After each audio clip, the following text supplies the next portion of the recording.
Students, today we will read the lesson number 5 of your English textbook, and it is a poem, Casabianca. And this poem is written by Felicia Hemans. So, Felicia Hemans was born in 1793 at Liverpool. She started writing poetry since childhood, and her first collection, poems, contain the poems written between ages of 8 and 13. She wrote poetry about nature, childhood, travels, and heroic stories. From 1816 to 1834, she published 24 volumes of poetry and became a very popular poet. She died in 1835. So Felicia Hemans, তেখেতৰ জন্ম হৈছিলে 1793 চনত লিভাৰপুলত। সৰুকালৰে পৰাই তেখেতে কবিতা লিখা আৰম্ভ কৰিছিলে। তেখেতে বিশেষকৈ প্ৰকৃতি, শৈশৱকাল, ভ্ৰমণ কাহিনী, বিৰচিত কিছু কাহিনী বা গল্প, এনেকুৱা ধৰণৰ বিভিন্ন বিষয়বস্তু সামৰি তেওঁ কবিতা লিখিছিলে আৰু তেওঁ এগৰাকী খুব বিখ্যাত কবি হিচাপে নিজকে প্ৰতিষ্ঠা কৰিছিলে। 1835 চনত তেখেতৰ মৃত্যু হৈছিলে। And in this poem, the poetess conveys the message of bravery, sacrifice, responsibility, patriotism, and discipline through the story of Casabianca. আৰু এই কবিতাটোৰ জৰিয়তে কবিয়ে এনেকুৱা ধৰণৰ এটা বাৰ্তা দিব খুজিছে, সেইটো হৈছে সাহসিকতা, ত্যাগ, দায়িত্ববোধ, দেশপ্ৰেম আৰু সময়ানুৱৰ্তিতা। In this poem, the poet also tells the story of a young boy who accompanied his father on a warship. So let us read the poem thoroughly. So let us read the poem Casabianca.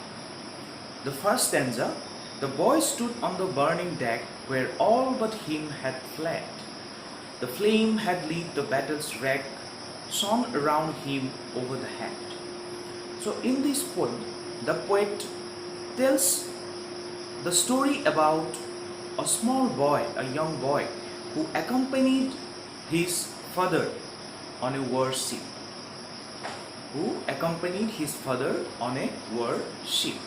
যুদ্ধৰ জাহাজত এজন সৰু ল'ৰাই তেওঁৰ দেউতাকক যি সংগ দিছিলে তাৰ বিষয়ে আমি ইয়াতে এই কবিতাটোত পঢ়িবলৈ পাম। The boy stood on the burning deck. So deck means a floor of a ship. So Casabianca, that small boy, was standing on the deck, that board or floor of a ship, which was on fire. It was burning. And also he was standing alone. So where all but him had fled. So fled means the past tense of flee. That means ran away from a place. Olai gusi jua. So where all but him had fled. Casabiancar bahire baki সকলো বিলাক তাৰ পৰা কি হৈছিলে আতৰি গুছি গৈছিলে। So he was all alone. He was standing alone while all others had left the ship. The flame that lit the battle's wreck. So what do you mean by wreck? Wreck means the destruction of a ship. The destruction of a ship at the sea. সাগৰৰ মাজত এখন জাহাজ যেতিয়া ধ্বংস হয় সেই কথাটো কৈছে। And when all others left Casabianca, the flame of the fire, জুই যি লেলিহান শিখাই, the flame of the fire rising, লাহে লাহে বাঢ়ি আহিব ধৰিছিলে on all sides of the sea, আৰু সকলো ফালে আগুৰি ধৰিছিলে সেই যিখন ধ্বংসপ্ৰাপ্ত যিখন জাহাজ আছিলে। Shone around him over the head. Shone means the past tense of shine. So thus these flames were shining over the dead bodies of the soldiers that killed in the battle. আৰু যুদ্ধত যিবিলাক সৈনিক নিহত হৈছিলে সেই সৈনিকবিলাকৰ ওপৰত সেই জুই শিখাই আগুৰি ধৰি জিলিকি উঠিছিল। So I hope you have understood the first stanza. So now let us read the second stanza. Yet beautiful and bright, and he stood as born to rule the storm, a creature of heroic blood, a proud though childlike form. So yet beautiful and bright, he stood as born to rule the storm. So the small boy, Casabianca, he was stood on the board of the ship in spite of the burning flames. He looked very handsome in light of these flames. It seems that he was born to rule or govern the storms. A creature of heroic blood. So what do you mean by heroic blood? It means the blood of great and noble people. It seems he had inherited nobility and greatness from his forefathers. He সৰু ল'ৰাজন খুব ধুনীয়া আৰু সাহসী আছিলে আৰু সেই ধুমুহাক সেই জুইৰ শিকাকো জয় কৰি পেলাই সি জাহাজৰ ধ্বংসাৱশেষৰ মাজত থিয় হৈ আছিলে কিয় একমাত্ৰ তেওঁৰ দেউতাকৰ যি কমাণ্ড দেউতাকৰ যি আদেশ সেয়া পালন কৰি পেলাই Though he was of childhood age, he looked bold, he looked brave and proud of his country and proud of his father, and he was also very courageous and he was following his father's command. দেউতাকৰ যি order দেউতাকৰ যি command সেয়া যি দায়িত্ব তেওঁ সৰু ল'ৰাটোক দিছিলে সেই কথা কেতিয়াও তেওঁ সেই ল'ৰাটোৱে পাহৰি যোৱা নাছিলে So now let us read the next stanza. The flames rolled on, he would not go without his father's word. That father faint in the death below, his voice no longer heard. So the flames rolled on. Jui hikabur lahe lahe bari ahisile aru Casabianca aguri dhorisile. And the flames of the fire rushed at Casabianca. But he had promised, he had resolved, he protigya korisile not to leave the ship, not to leave this place unless his father permitted him. দেউতাকে যেতিয়ালৈকে permission নিদিয়ে যে তুমি জাহাজখন এৰি যাব পৰা তেতিয়ালৈকে সি তাৰ পৰা এক খোজো লৰচৰ কৰা নাছিলে That father faint in death below. So he was lying, his father was lying on the deck. So faint means not clearly seen. It was not visible or heard or smelled. ভালদৰে দেখা নোপোৱা কাৰণ গোটেই জাহাজখন জুই শিখাই আগুৰি ধৰিছিলে আৰু সেই সৰু ল'ৰাজন কাছাবিয়াংকাৰ দেউতাকে জাহাজৰ ডেকত পৰি আছিলে আৰু লাহে লাহে তেওঁ চিনিব নোৱাৰা হৈ আহিছিলে কাৰণ চাৰিওফালে জুই শিখাই আগুৰি ধৰিছিলে His father was lying unconscious, lying dead in the lower part of the deck on the floor. So his voice could be heard no more. আৰু সেই কাৰণে দেউতাকৰ যি মাত সেয়া লাহে লাহে আৰু নুশুনা হৈ আছিলে He called aloud, say, father, say, if yet my task is done. He knew not that the chieftain lay, unconscious of his song. Chieftain means captain. Captain থাকে জাহাজত যে captain থাকে, captain of the ship. So Casabianca was repeatedly calling his father, say, father, say. দেউতাকক মাতি আছিলে যে দেউতা কিবা কোৱা, কিবা মুখেৰে মাত এষাৰ দিয়া. So the boy called his fathers in a loud voice. He asked whether the duty given to him as assigned to him was complete or not. He ল'ৰাটোক যি দায়িত্ব দিয়া হৈছিলে সেই দায়িত্ব শেষ হৈছে নেকি মই এতিয়া এৰি যাব পাৰো নেকি He was asking repeatedly, if yet my task is done. Task means duty, work. He knew not that the captain lay, unconscious of his song. But Casabianca did not know that his commander of the ship, that means his father, যোনে জাহাজখন যুদ্ধৰ জাহাজখন control কৰিছিলে, commander of the ship, captain of the ship, was unaware about the condition of his song.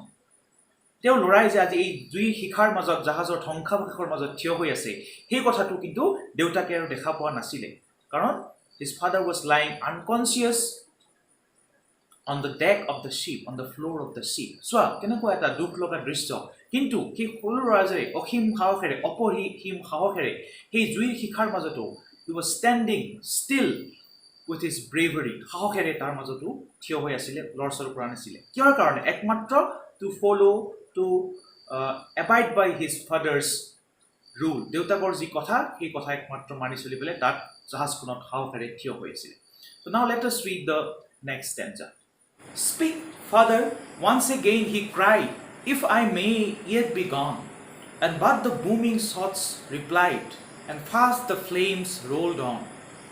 So booming means a booming sound, making a loud sound, making a loud sound.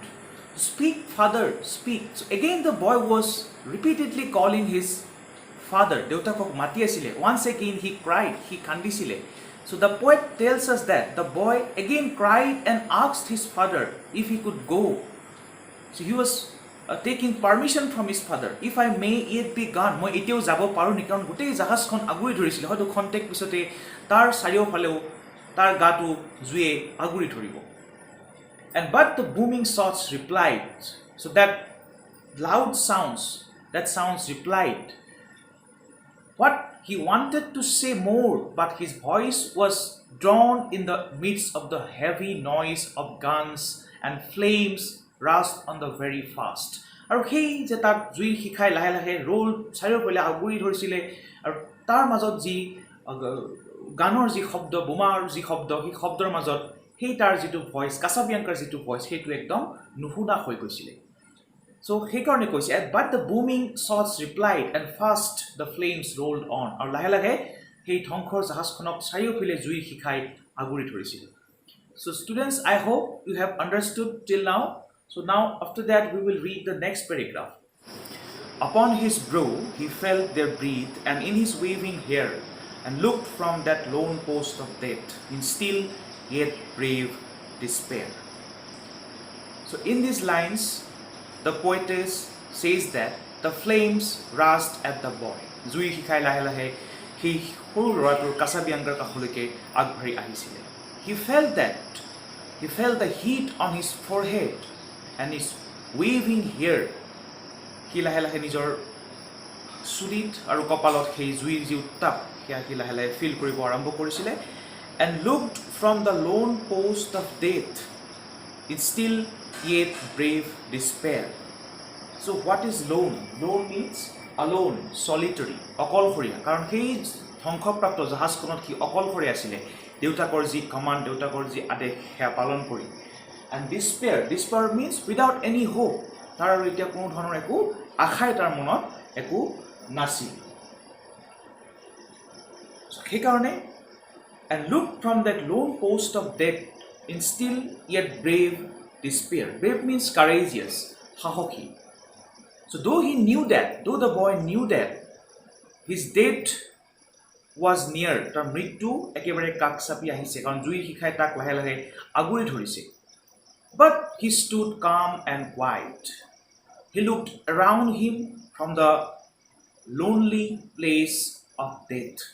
মৃত্যুৰ উপত্যকাৰ পৰা মৃত্যুৰ সন্মুখৰ পৰা সি মৃত্যুক যেন দেখা পাইছিলে যে খন্তেক পিছতে তাক জুই শিখাই যেন আগুৰি ধৰিব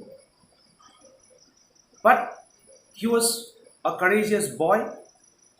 He had a bold heart, though he was disappointed. যদিও তাৰ মনত দুখ লাগিছিলে কিন্তু সি বহুত নিজকে সাহসেৰে তাত থিয় হৈ আছিল And shouted, but once more aloud, My father, must I stay? While over him fast, through sail and strand, the withering fires made way. And shouted, but once more aloud. So again, he was shouting, he was repeatedly calling his father. দেউতাকক মাতি আছিলে দেউতাকক সুধি আছিলে যে এতিয়াও সি আৰু জাহাজখনত কিছু সময় থাকিব লাগিব নেকি He was asking repeatedly. So once again cried out, he was shouted in loud voice. Actually he wanted to know if it was necessary for him to stay there. তাক থকাটো এতিয়াও প্ৰয়োজনীয় নেকি Just then the flame rushed through sails and ropes. আৰু তাৰ পিছতে সেই জুইৰ শিখাই যি পালতৰা আছিলে আৰু যি আৱৰণ আছিলে জাহাজখনৰ ৰছীবিলাক আছে তাতো কি হৈছিলে জুইৰ শিখাই লেলিখান শিখাই আগুৰি ধৰিছিলে The raging fires made way. Raging fires means arranging flowers in a ring. গতিকে এনেকুৱা এটা আমি ফুল সজালে যেনেকৈ এটা ৰিঙৰ নিচিনাকৈ ঠিক তেনেকৈ জুইবিলাক লাহে লাহে ৰছীৰে আগুৱাই আহি চাৰিওফালে বিয়পি পৰিছিলে So such a very sad situation. কেনেকুৱা এটা দুখ লগা মুহূৰ্ত So now let us read the next stanza. They wrapped the ship in splendor wild, they caught the flag on high, and streamed above the gallant child like banners in the sky. So wrapped means covered. Aguri thora, abaron kora, and gallant means brave, sahoki. Splendor, it means impressive appearance, and streamed, it means ran or removed in a flow, So in this stanza, the poet tells that the flames surrounded the ship, জুইৰ শিখাই গোটেই জাহাজখনৰ চাৰিওফাল আগুৰি ধৰিছিলে, and covered it all sides. They even reached the flag which was flying very high. আৰু যিখন flag, যিখন banner, পতাকা ওপৰত উৰি আছিলে, তালৈকেও জুইৰ শিখা আগুৱাই গৈছিলে. And they also surrounded the brave and courageous boy like the flag shadows in the sky. There came a burst of thunder sound. The boy, oh, where was he? Asked of the winds that far around. With fragments strewed the sea.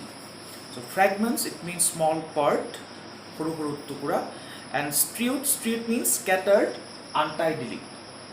Sariofale kisoroti hoi thoka without any discipline. So there come a burst of thunder sound. Suddenly a loud noise was heard there. Eta khub dangor shobdo eta shuna goisile, and no one can imagine aru kuneo kalpona koribo পৰা নাছিলে যে where the body of that brave boy, আৰু সেই সৰু ল'ৰাজনৰ বডিটো, শৰীৰটো ক'ত হেৰাই গ'ল কোনেও কল্পনাই কৰিব পৰা নাছিলে. So only the winds could say, অকল যেন বতাহেই যেন ক'ব পাৰিব, which were blowing around, চাৰিওফালে বতাহ বলি আছিলে, and the boy that where was he, সেই ল'ৰাজন ক'ত হেৰাই গ'ল কেৱল যেন বতাহেই এতিয়া ক'ব পাৰিব. With mast and helm and the pen and fear that well had borne their part, but the noblest thing which perished there was that young faithful heart. So what is a mast? A mast is a tall upright post on a ship. Jahazot thoka jidal dondo, paltora khon thori rakhibo karone jidal dondo thake. Then helm means the wheel or steering to control the ship. Jahaz khon niyantron korar karone jidal wheel thake, soka eta thake. And pennon means a long narrow pointed flag. And finally, perished, it means destroyed. So in the last stanza, the poetess tells that part played by mast, that helm or the rudder or the steering, and the flag flying on the mast is praiseworthy.